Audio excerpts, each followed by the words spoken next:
നമ്മൾ ആവശ്യമുള്ള ഇൻഫർമേഷന് നമ്മൾ കാണാനില്ല, ആർക്കിட்ட ഷെയർ ചെയ്യില്ല. ഇന്നലെ ഞാൻ എൻ്റെ ഒരു ഫ്രണ്ടിനെ മീറ്റ് ചെയ്തപ്പോഴാണ് പുള്ളി പറയുന്നത്, പുള്ളി ലാസ്റ്റ് ഒരു 1 year ആയിട്ട് ബാംഗ്ലൂരിൽ ഇലക്ട്രിസിറ്റി ബില്ല് അടയ്ക്കുന്ന കാര്യം. അവന് ലാസ്റ്റ് മാസം അടച്ച ബില്ല് 1200 രൂപയാണ്. നിങ്ങളിപ്പോൾ കാണുന്നത് എൻ്റെ കറണ്ട് ബില്ലാണ്. ഇതിൽ -503 ഞാൻ ലാസ്റ്റ് ഒരു വർഷത്തിൻ്റെ മുകളിലായിട്ട് കറണ്ട് ബില്ല് അടച്ചിട്ടില്ല.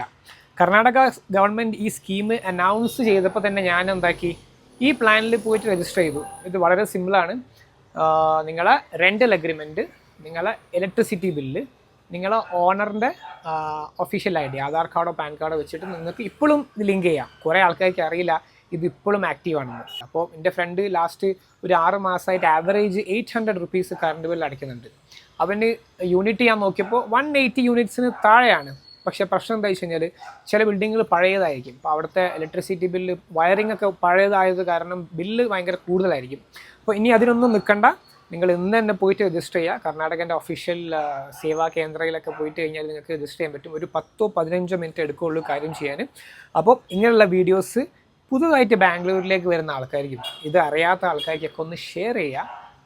നമ്മളെല്ലാവരും ടാക്സ് കൊടുക്കുന്ന ആൾക്കാരാണ്. നമ്മളെ ഗവൺമെൻറ്റിൻ്റെ കയ്യിൽ നിന്നൊക്കെ എന്തെങ്കിലുമൊക്കെ വളരെ റെയർ ആയിട്ട് കിട്ടുന്നതാണ്. അപ്പോൾ അതൊക്കെ മാക്സിമം യൂസ് ചെയ്യാൻ ശ്രമിക്കുക. ഇങ്ങനെയുള്ള വീഡിയോസിന് നമ്മൾ അക്കൗണ്ടും കൂടെ ഒന്ന് ഫോളോ ചെയ്യുക. അപ്പോൾ ബൈ.